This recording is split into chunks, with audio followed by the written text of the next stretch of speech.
Hello friends, आज की video हमारे ट्यूबरक्लोसिस पे होने वाली है। क्लियर? सो आप सभी को मैक्सिमम नर्सिंग ऑफिसर को पता होगा कि ट्यूबरक्लोसिस क्या है ना। नॉन मेडिको भी कईयों को पता, काफ़ी नॉलेज होती है ट्यूबरक्लोसिस के बारे में। ट्यूबरक्लोसिस क्या है? It is a infectious disease of the lungs. So lungs की ये इन्फेक्शियस डिसीज़ है जो कि कैसे होती है? Micro bacterial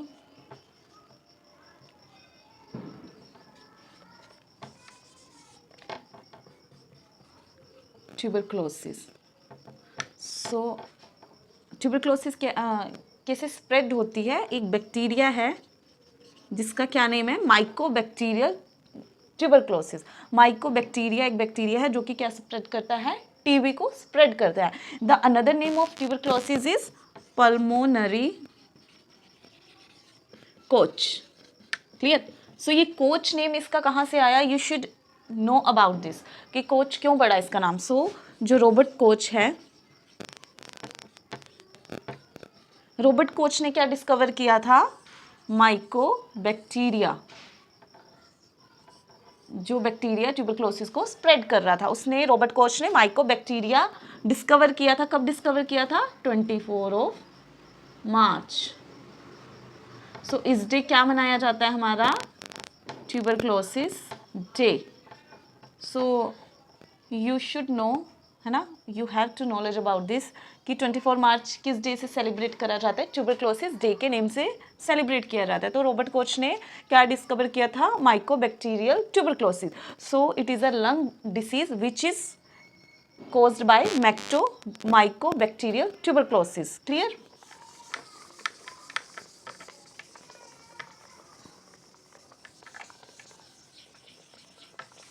Robert Koch ji ने डिस्कवर किया था ट्यूबरक्लोसिस के बैक्टीरिया को, तभी इसका नाम क्या पड़ा ट्यूबरक्लोसिस का? Pulmonary Koch. So two types के हमें देखने को मिलते हैं। एक होते हैं active and the another one is latent, जिसको हम प्राइमरी एंड सेकेंडरी भी बोलते हैं। प्राइमरी मतलब प्राइमरी से ही समझ आ रहा है जब फर्स्ट टाइम पेशेंट जो है ट्यूबरक्लोसिस से इन्फेक्टेड होता है। Clear?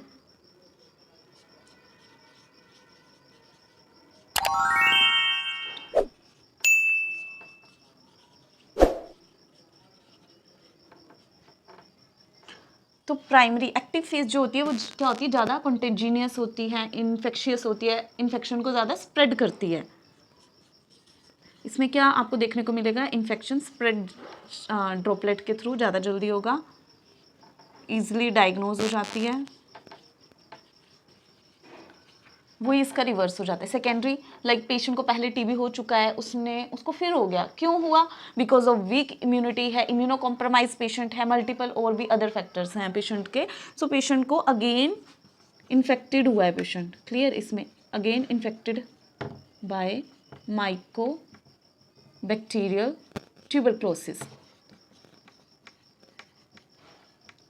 So another one is, ये जो सेकेंडरी हमारी ट्यूबरक्लोसिस होती है ये इन्फेक्शियस नहीं होती, नॉन इन्फेक्शियस। ठीक है? इजिली डायग्नोज हो जाता है प्राइमरी, ये इजिली डायग्नोज नहीं होती। समझ आया? टू टाइप्स का है। एक्टिव है, एक्टिव मतलब स्टार्टिंग में फर्स्ट टाइम पेशेंट को क्या हुआ है? ट्यूबरक्लोसिस, पल्मोनरी कोच हुई है। लेटेंट में क्या है? पेशेंट को इम्यूनो कॉम्प्रोमाइज था या उसने अपना ट्रीटमेंट अच्छे से नहीं लिया तो उसको फिर से क्या हुआ है? ट्यूबरक्लोसिस का, फिर से उसको ट्यूबरक्लोसिस हुई है। मे भी ज़रूरी नहीं है लंग्स में हो, अनदर पार्ट में हो सकती है। इसके बारे में मैं आपको बताती हूँ।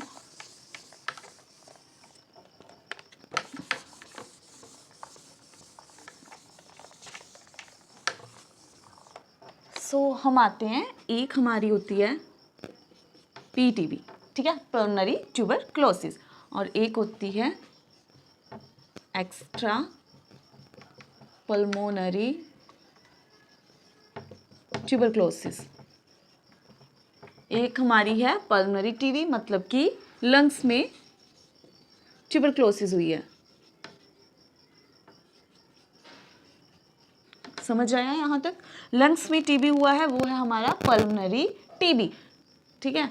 और एक्स्ट्रा एक्स्ट्रा पल्मोनरी ट्यूबरक्लोसिस क्या होती है, जो कि लंग्स में ना होकर अनदर ऑर्गन को हमारे इफेक्ट करती है. सो कैसे जा सकती है वो हमारे another organ, due to blood.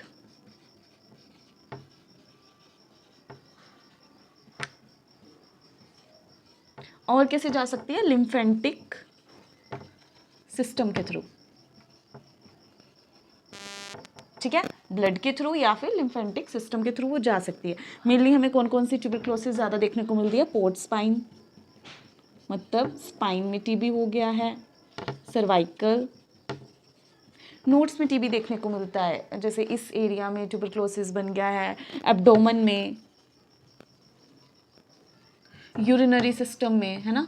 So extra pulmonary का मीनिंग क्या है कि अनदर ऑर्गन को हमारे जो है ट्यूबरक्लोसिस का बैक्टीरिया जो है इफेक्ट कर रहा है. क्लियर. ये जो है हमारा लंग्स वाला, ये ज़्यादा इन्फेक्शियस होता है, जो कि स्प्रेड होता है इजीली ड्रॉपलेट के थ्रू.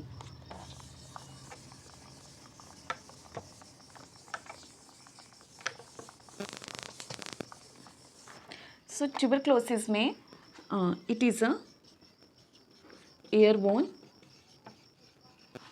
डिसीज. क्या है ये, एयरबोर्न. जो इसके कण हैं ये हवा में क्या फैलाएंगे, ट्यूबरक्लोसिस को फैलाएंगे. ठीक है, कैसे फैला सकते हैं, ड्रॉपलेट.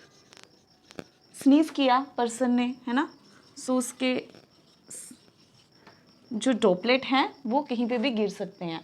छोटे छोटे होते हैं बिल्कुल 1 to 5 mm तक, जो कि ईजिली रीच करते हैं हमारे एल्वेलोई तक, एंड क्या करते हैं, पल्मोनरी ट्यूबरक्लोसिस को कॉज करते हैं. जो इसका बैक्टीरिया है ना, माइकोबैक्टीरिया ट्यूबरक्लोसिस. ड्रॉपलेट हो गया, स्नीजिंग हो गया, कफ हो गया हमारा, है ना, for example coughing. So you should have coughing etiquette, जो कि कैसे होते हैं, जब भी आपने कफ करना है use your elbow like this, so that वो बैक्टीरिया जो है स्प्रेड ना हो.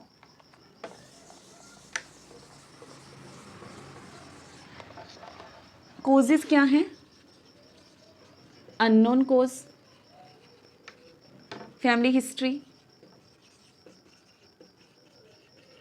इम्यूनो कॉम्प्रोमाइज पेशेंट है,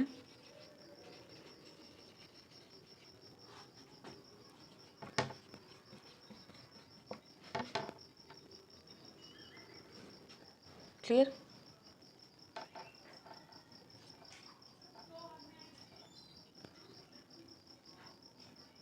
हिस्ट्री ऑफ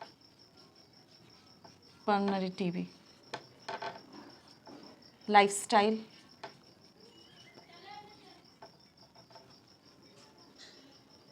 इन्वायरमेंटल फैक्टर. ठीक है, तो काफ़ी सारी कॉजेज़ होते हैं जो कि पल्मोनरी टीबी को कॉज करते हैं. जैसे हम किसी इन्फेक्शियस पेशेंट के कांटेक्ट में आए हैं, that will also cause pulmonary TB, है ना. हम इम्यूनो कॉम्प्रोमाइज़ हैं, हमारी हिस्ट्री है पहले की पल्मोनरी टीबी की, तो हमें किसी और ऑर्गन का टीबी होने के चांसेस हो सकते हैं. ठीक है, या हमारा लाइफस्टाइल अच्छा नहीं है, इन्वायरमेंटल फैक्टर हो सकते हैं. सो मल्टीपल फैक्टर होते हैं that will cause pulmonary tuber.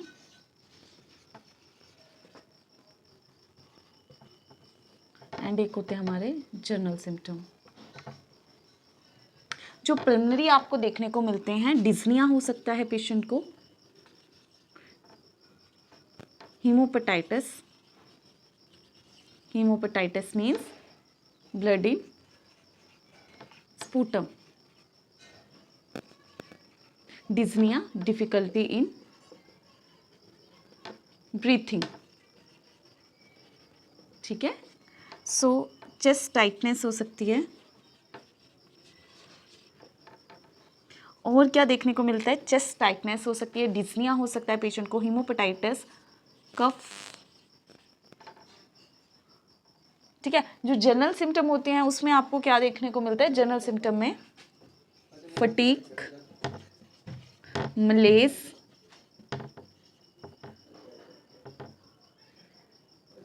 Fever, night sweats, night sweating. ठीक है, fatigue, malaise, fever and night sweating आपको जनरल सिम्टम में देखने को मिल सकते हैं. जो पल्मोनरी, जो हमारे लंग से रिलेटेड है, वो क्या उसको देखने को आपको मिल सकता है, डिस्निया, हीमोपेटाइटिस. ये आपको पता होना चाहिए हीमोपेटाइटिस क्या होता है. Haemoptysis means blood in sputum. Chest tightness देखने को मिलेगी, कफ देखने को मिलेगी, और ऑस्कल्टेशन पे आपको क्या फील होगा, साउंड्स, वीज, क्रैकल साउंड आपको फील हो सकती हैं या फिर वीजिंग साउंड्स।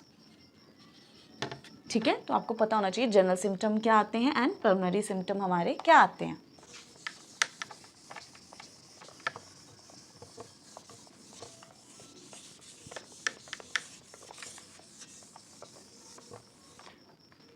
सो डायग्नोस्टिक की बात करें तो डायग्नोस्टिक में हम क्या करते हैं, आप सभी ने सुना होगा नंबर 1 पे AFB मतलब एसिड फास्ट बेसी, ठीक है, बेसिलस। तो इसमें क्या होता है, हम स्पूटम का सैंपल लेते हैं, डिपेंड करता है अलग अलग कंडीशन पे। सो इसमें या फिर 3 सैंपल लिए जाते हैं इन एवरी मॉर्निंग। 3 दिन मॉर्निंग में कंटिन्यूटी में, 3 दिन के लिए, मान लो 3 दिन 1, 2 एंड 3 फॉर कंटिन्यूटी में 3 डेज के लिए हम मॉर्निंग स्पूटम सैंपल लेते हैं एम्प्टी स्टमक। ठीक है, तो एसिड फास्ट बेसिलस। उसके बाद हम क्या करते हैं, पेशेंट का ये कर लिया एंड देन एक हमारा आता है मॉन्टक्स टेस्ट। मॉन्टक टेस्ट का मैं आगे आपको एक्सप्लेन करती हूँ, नेक्स्ट वे कवर करती हूँ। मॉन्टक्स टेस्ट किया जाता है फोर आर्म में इंट्राडर्मली जो है इंजेक्ट किया जाता है PPD। ठीक है, उसके बाद हम मॉन्टक टेस्ट हो गया हमारा। एक हमारा gold test, gold TB test किया जाता है जो कि ब्लड सैंपल के थ्रू होता है। ठीक है, एक्सरे करवाया जाता है।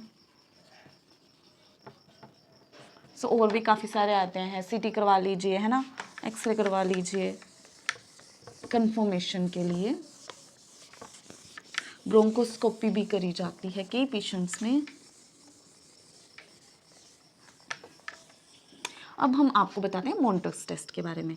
जो मॉन्टक्स टेस्ट है इसका आपको पता होना चाहिए क्योंकि ये बहुत इंपॉर्टेंट है हमारे लिए, हमें we should know about this. So Mantoux test क्या है, फोर आर्म में 0.1 ml की डोज जो है इंजेक्ट की जाती है। कैसे की जाती है, intra dermal. Clear, four arm में 0.1 ml की डोज इंजेक्ट की जाती है इंट्राडर्मली। और क्या होता है उसमें, PPD। What is PPD stand for, PPD means protein purified protein derivative. Clear, purified protein derivative. जो PPD है वो फोर आर्म में इंजेक्ट किया जाता है, कितना, 0.1 ml इंट्राडर्मली हम उसको इंजेक्ट करते हैं। अब जो आपने देखना है वो क्या देखना है, पेशेंट को क्या आप गाइड करोगे उस चीज़ में, स्क्रैचिंग नहीं करनी है वहाँ पे। ठीक है, स्क्रैच मतलब रगड़ना नहीं है उसको, लोशन या कोई क्रीम वहाँ पे नहीं लगानी, कोई भी टॉपिकल एजेंट ऐसा है वो उस जगह पे हमने अवॉइड करना है। क्लियर, रब नहीं करना। सो हम पेशेंट को और क्या एक्सप्लेन करेंगे, वहाँ थोड़ी इचिंग हो सकती है, पेशेंट को रेडनेस आ सकती है, लंप सा बन सकता है। तो हमने वो चीज़ें सारी पेशेंट को गाइड करनी है कि अगर आपको ऐसा कुछ सिम्टम वहाँ पे देखने को मिल रहा है सो आपने उसको मतलब घबराना नहीं है, उस चीज़ से एक्सप्लेन करना है। वो स्क्रैच नहीं करना, लोशन नहीं लगाना, रबिंग नहीं करनी, जोर जोर से स्पॉन्ज नहीं करना वहाँ पे। ठीक है, सो मॉन्टक्स टेस्ट की जो रिपोर्ट है वो 48 to 72 आवर्स तक आ जाती है, मतलब 2-3 डेज में।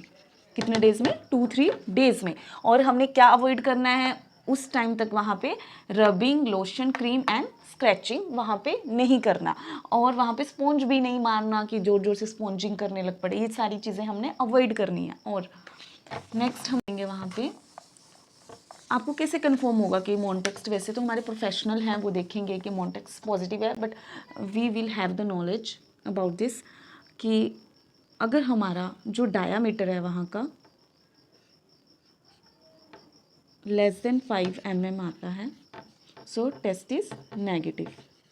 अगर हमारा इक्वल टू और मोर देन 5 mm आता है कौन से पेशेंट में, जो इम्यूनो कॉम्प्रोमाइज हैं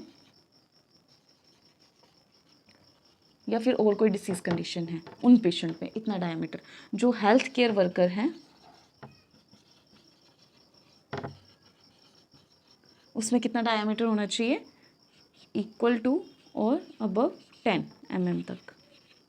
एंड जो एक हेल्थी पर्सन है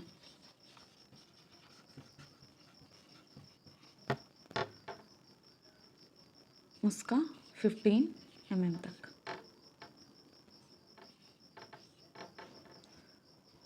क्लियर।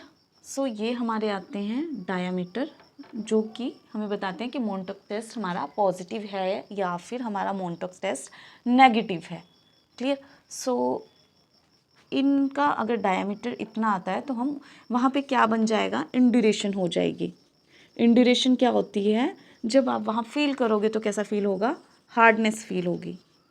ठीक है, जो हार्डनेस है उसका डायामीटर अगर आपका ऐसे आ रहा है, सो हम क्या आइडेंटिफाई करेंगे कि हमारा मोनटेक्स नेगेटिव या पॉजिटिव है, तो हम उसके अकॉर्डिंग करते हैं। हेल्थी पर्सन का होता है इक्वल टू 15 तक हम लेके चलते हैं। जो हेल्थ केयर वर्कर हैं 10 mm तक, या अबव 10 आ रहा है तो हम पॉजिटिव लेके चलेंगे। और जो इम्यूनो कॉम्प्रोमाइज़ है उनका अबव 5 आ रहा है या फिर इक्वल टू 5 mm तक आ रहा है।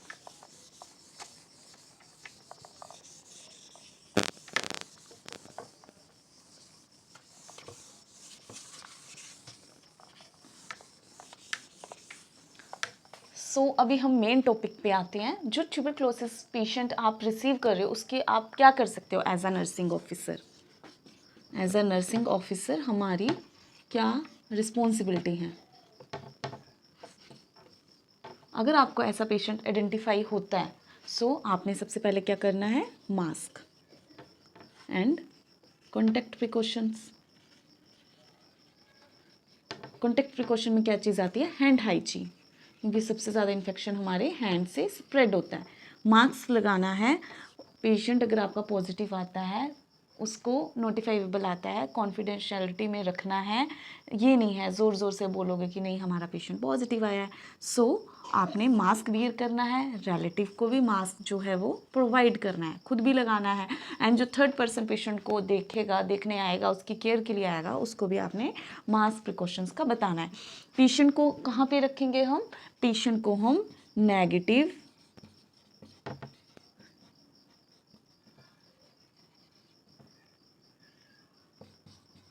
जो नेगेटिव एयरवे प्रेशर रूम होते हैं वहाँ पे हम इन पेशेंट को रखते हैं।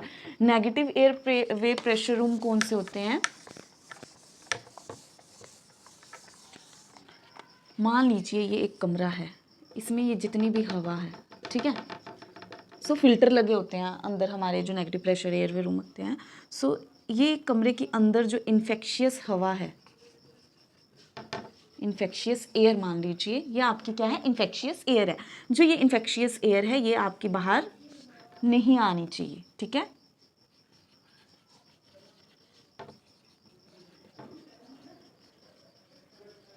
बट जो बाहर की अच्छी हवा है वो अंदर चली जाए। समझ में आया फंडा नेगेटिव प्रेशर रूम का। नेगेटिव प्रेशर रूम में क्यों रखेंगे कि जो भी उसका एयरबोन में इन्फेक्शन है उस पेशेंट का, वो क्या ना हो, बाहर ना आ सके। अंदर की बाहर की जो एयर है वो अंदर जा सके, बट अंदर की जो इन्फेक्शियस एयर है वो बाहर ना आ सके। क्यों, सो दैट जो उसका इन्फेक्शन है वो बाकी लोगों को हार्म ना करे या और पेशेंट को इन्फेक्शन क्रिएट ना करे। दैट्स वाई हम पेशेंट को कौन से रूम में रखेंगे, आइसोलेशन रूम। इन रूम्स को क्या बोला जाता है, और आइसोलेशन रूम। कौन सा isolation room, negative airway pressure.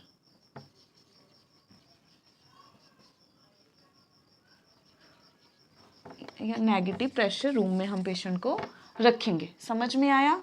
Negative airway pressure room कौन से होते हैं, फिल्टर्स लगे होते हैं जो अंदर की हवा को एग्जॉस्ट कर देते हैं, एग्जॉस्टर टाइप। सो जो अंदर का बैक्टीरिया है वो बाहर नहीं आ पाता। बाहर की हवा अंदर जा सकती है बट अंदर की बाहर नहीं आनी चाहिए। सो इन पेशेंट को हम नेगेटिव प्रेशर रूम में रखते हैं। क्लियर। सो उसके बाद हमारा आता है ट्रीटमेंट। जो ट्रीटमेंट है मेनली डाइट अच्छी रखनी है, अगर पेशेंट ओरली खा रहा है, हाइड्रेट रखना है पेशेंट को। जो मेन हमारी 4 बेसिक ड्रग जिनकी हमें नॉलेज होनी चाहिए थोड़ी, सो क्या क्या आती हैं हमारी, आइसोनायासिड,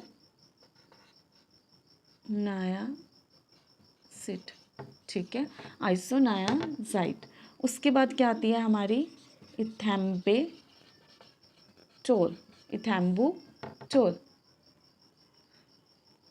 and next one is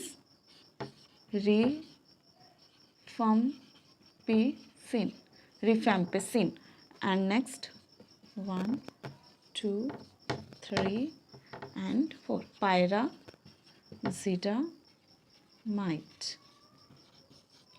सो ये आ गई गाइस हमारी 4 ड्रग्स, आइसोनाइजिड, इथैम्बुटोल, रिफैम्पिसिन, पायरल। ये आपको बेसिकली जो है एंटीबैक्टीरियल ड्रग जो है आपको देखने को मिलेगी।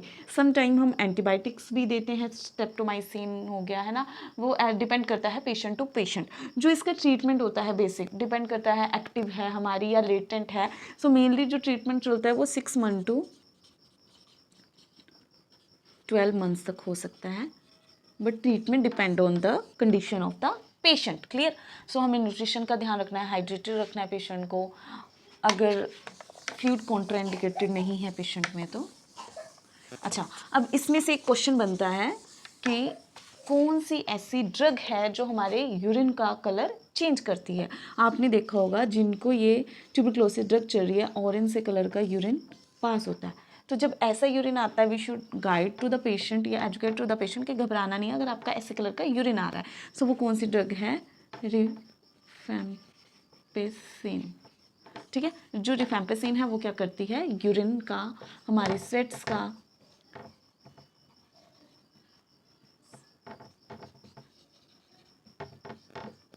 जो हमारा टीयर कलर हो गया, यूरिन कलर हो गया, स्वेट कलर हो गया, उसको क्या करती है ये ऑरेंज कलर में, ऑरेंज कलर यूरिन आता है क्योंकि ये देखने में भी ऑरेंज कलर की होती है, दैट्स वाई।